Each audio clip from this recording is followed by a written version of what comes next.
तो तैयार हो जाओ क्योंकि ये एनिमलिस्ट तुम्हारी एक्सपेक्टेशन को तोड़ने वाली है।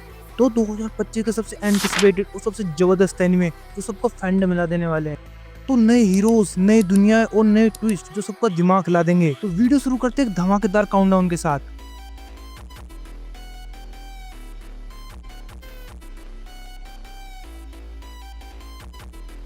नंबर 10 पर आता है may I ask you one last thing. तो स्टोरी अपनी मेन प्रोटैगनिस्ट स्कारलेट की। तो सेकंड प्रिंस काइल अपनी एंगेजमेंट स्कारलेट के साथ तोड़ रहा होता है। तो टिपिकली विलेनस सीन है, राइट? लेकिन यहाँ स्क्रिप्ट थोड़ी चेंज हो जाती है। स्कारलेट ने बचपन से सेकंड प्रिंस के लिए काफी बेइज्जती सही है, उसका हर थप्पड़ चुपचाप सा है। लेकिन जब वो एक नई फियांसे के सामने उसकी बेइज्जती करता है तो वहीं पे स्कारलेट अपना काबू खो देती है। तो वो मुस्कुराते हुए कहती है, मेरी एक आखिरी रिक्वेस्ट है, क्या मैं इस स्टूपिड बिच का चेहरा उड़ा सकती हूँ?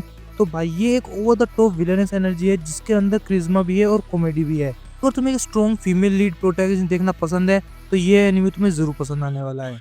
नंबर 9 पे आता है dusk beyond the end of the world. ये वर्ल्ड का एक नया ओरिजिनल एनिमे जो अभी ब्लेंड कर रहा है रोमांस और साइंस फिक्शन के साथ। अपना मेन प्रोटैगनिस्ट अकीरा अपनी नॉर्मल लाइफ जी रहा होता है जब उसे अपनी गर्लफ्रेंड को बचाने के लिए गोली खानी पड़ती है। 100 साल बाद जागता है अपनी एक साइबर स्लीप से।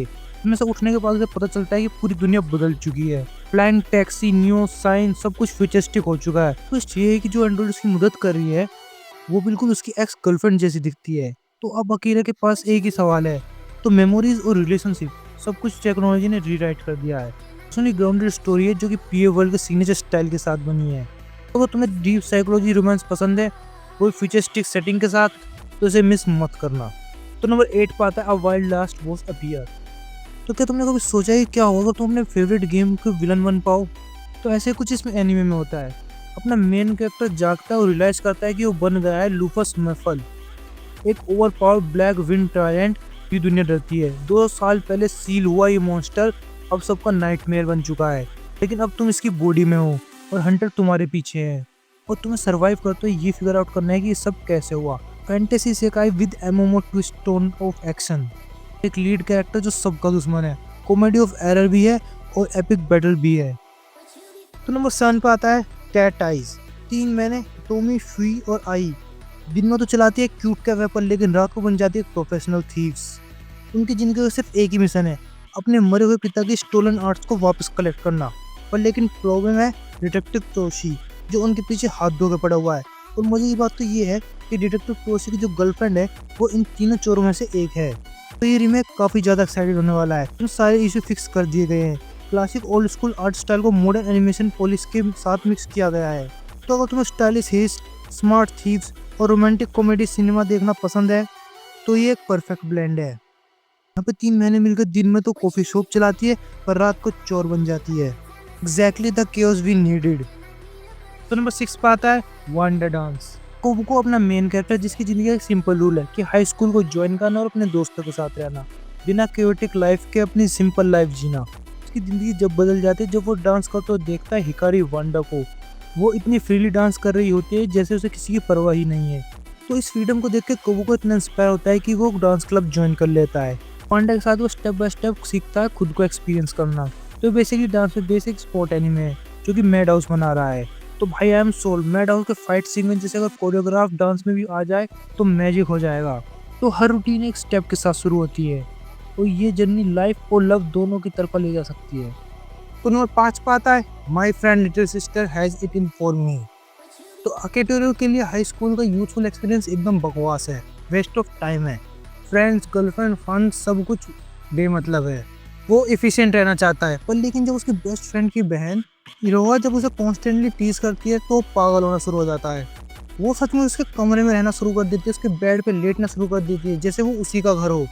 तो क्योंकि सिर्फ वो उसी के साथ इतनी अनोइंग है तो ये एक टिपिकली रोम कॉम कॉमेडी है जिसमें लड़की एक प्रैंकस्टर होती है, कॉन्स्टेंटली लड़के को फ्रस्ट्रेट करती रहती है पर लेकिन जब कोई उसके पास आता है तो जेलस भी हो जाती है।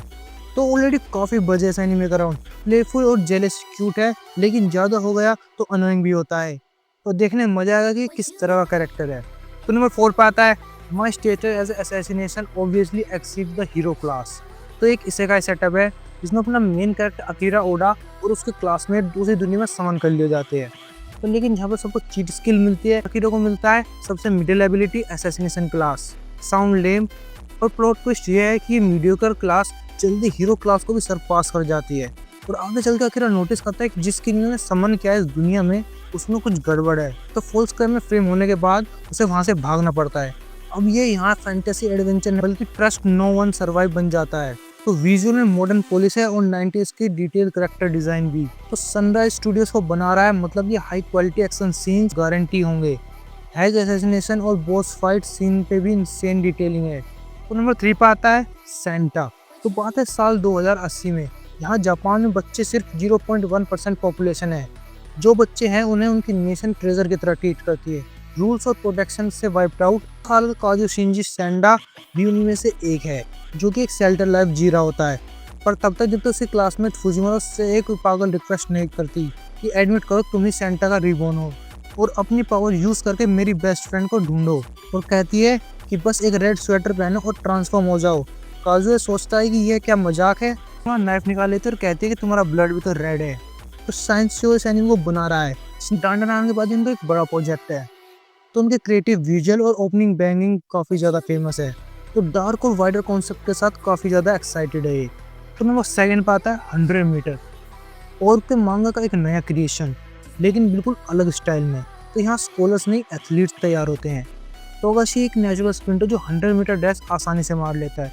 6 ग्रेड में कामैया आता है जो नो स्पीड नो टेक्निक पर सिर्फ डिटर्मिनेशन के साथ टोगाशी उसे ट्रेन करने का फैसला करता है। साल मेंटोर स्टूडेंट से रेवल बन जाता है, रेस में कंप्लीट करते हुए पूरे प्राइड ग्रोथ और पैशन के साथ।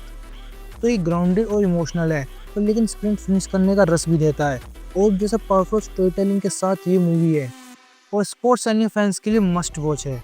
तो फाइनली नंबर 1 पे आता है डिज्नी की तरफ से डिज्नी ट्विस्टेड वंडरलैंड। तो डिज्नी विलन्स को ग्रो अप दो और मैजिक बोर्डिंग स्कूल में डालो और उनके बीच में एक रेगुलर किड को डाल दो बिना पावर के साथ। तो यही बनता है ट्विस्टेड वंडरलैंड। तो ये एक ऑर्डिनरी स्टूडेंट है जो कि मैजिकली नाइट ट्रैवल कॉलेज में ट्रांसपोर्ट हो जाता है।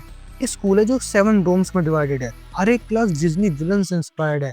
तो बी प्रिपेयर्ड क्योंकि गैंग की जगह यहाँ पे गोर्जियस बोर्डिंग एनिमी बॉयज हैं, वो भी एटीट्यूड के साथ। तो मिस्ट्री कॉमेडी और सरप्राइजिंग ऑल्सो मूवमेंट का मिक्स है। जब यूर सर्वाइव करता है तो पॉप क्विज मैजिकल डुएल्स और सर्वाइवर विलन्स आते हैं। केओस ड्रामा और फैन सर्विसेज। डिज्नी ने इसके 10 सीजन ऑलरेडी अनाउंस कर दिए हैं। अब फ्रेंड वो बड़ा बेट लगा रहा है इस प्रोजेक्ट में कि टॉप 10 एनिमे। अगर वीडियो पसंद आई हो तो सब्सक्राइब करना मत भूलना और कमेंट में बताना तुम कौन सा एनिमे के लिए एक्साइटेड हो।